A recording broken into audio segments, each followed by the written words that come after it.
Nous sommes très liés, ça c'est clair. Nous avons joué ensemble, j'ai fait jouer mon petit-fils Thomas, qui est un pianiste émérite, mais qui avait envie aussi d'aborder la musique dite classique. Il a joué avec moi le concerto de Ravel. Pour une émission de télévision, j'ai accompagné David dans le concerto de Haydn à la trompette. Ma fille, je lui ai conseillé, je lui ai fait chanter La voix humaine de Poulenc. Mais enfin, le népotisme s'arrête là, parce que c'est vrai qu'on serait très vite accusé de profiter de telle ou telle situation, mais c'est vrai que chacun dans notre domaine, on a tous beaucoup travaillé, mais ce qui nous lie, c'est la passion et le désir de transmettre. Justement, comment vous expliquez que dans votre famille, cette passion se transmette de génération en génération? Alors écoutez, il y a des choses irrationnelles dans la vie. Mon arrière-grand-père était typographe, expert comptable, et il jouait de la guitare et du violon. Et quand il rentrait le soir d'une boîte de nuit où il était un peu musicien amateur, il réveillait ses enfants, il disait alors, qu'est-ce que c'est que cette note? Alors, le gosse disait si bémol, non, là, pan, une claque, et il en a fait, il leur a donné l'oreille absolue. Et puis il a décidé, il a voulu, il a souhaité que tous ses enfants et petits-enfants soient musiciens, ce qui est à peu près arrivé. Bon, ma mère était une grande comédienne, sociétaire de la comédie française. Mon père était aussi comédien, mais à part ça, mon frère est compositeur. J'ai une sœur peintre, j'ai une sœur qui est là ce soir aussi, qui est là, qui est comédienne. Mais mon grand-père avait été le 9e enfant de 14 enfants et il avait créé le premier orchestre baroque le plus célèbre du début du XXe siècle, dont Camille Saint-Saëns était le premier président.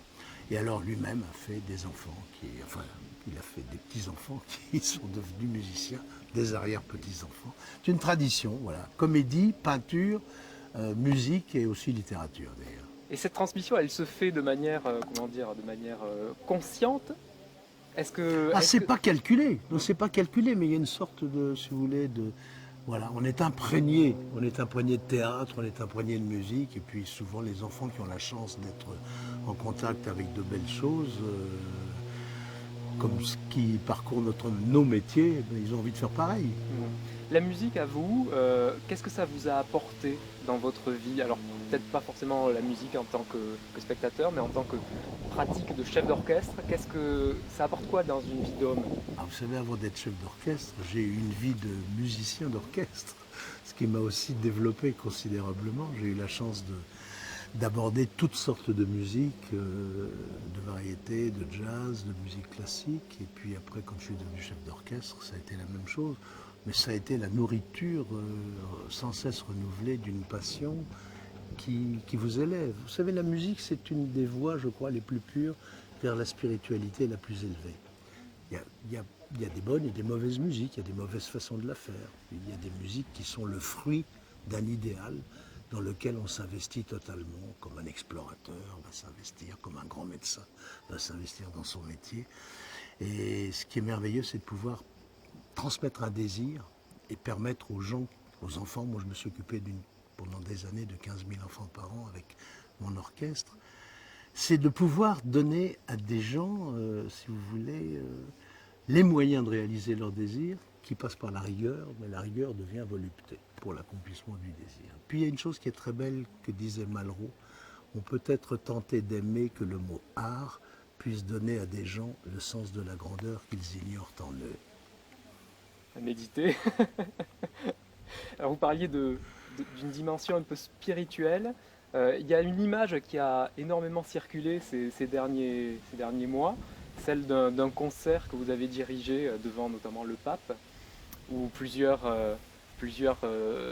chanteurs interprétaient des musiques de différentes confessions. Est-ce que c'est par la musique, est-ce que par l'art, d'une manière générale, qu'on se parle le mieux et qu'on dialogue le mieux?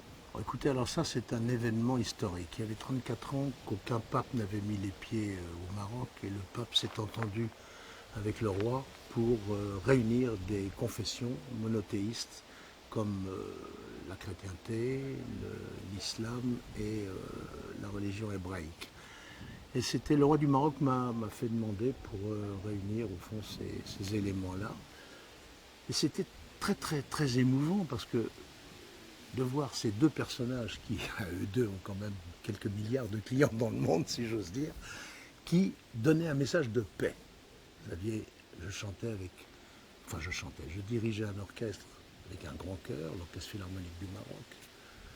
Il y avait un imam qui chantait en arabe. Nous étions dans le centre de formation des imams à Rabat. Il y avait une chanteuse juive qui chantait en hébreu, une chanteuse chrétienne qui chantait en latin, l'Ave Maria de Caccini. Cette chanteuse chrétienne, il se trouve que c'était ma fille que vous allez entendre ce soir, mais c'était un moment d'une très très grande émotion parce que c'était un message de paix, d'amour, de paix. Et voilà, bon, ça a été... vous savez, j'ai eu 2 ou 3 moments de grandes émotions dans ma vie. J'ai été, je crois, le premier à un moment donné à franchir le mur de Berlin quand il s'est levé en 89. Et puis j'ai été aussi reçu par Jean-Paul II au Vatican en 86. Il y a quelques moments qui ont illustré mon parcours musical, comme aussi un formidable requiem de Verdi après la guerre du Liban dans le Chouf, chez Nora Djumblat. Donc il y a des moments où la musique permet de fédérer les cœurs, de rassembler et de proposer une interrogation sur la nécessité de ne pas s'entretuer. Dernière question, la musique classique, est-ce qu'elle est toujours suffisamment accessible aujourd'hui? Est-ce que les petits festivals comme celui d'aujourd'hui, qui n'est pas si petit que ça d'ailleurs, est-ce que sur le territoire il y en a suffisamment selon vous? Il y a beaucoup de festivals, c'est un bénéfice absolu.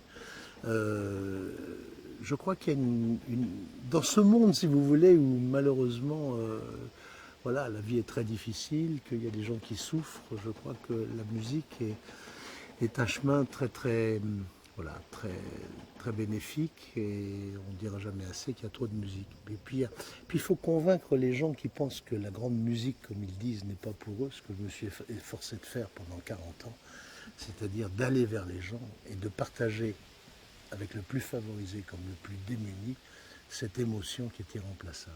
Ça vous élève, ça s'adresse à l'imaginaire, il y a la poésie, il y a les images, et il y a la beauté, et ça peut tirer les larmes, et des larmes de joie aussi.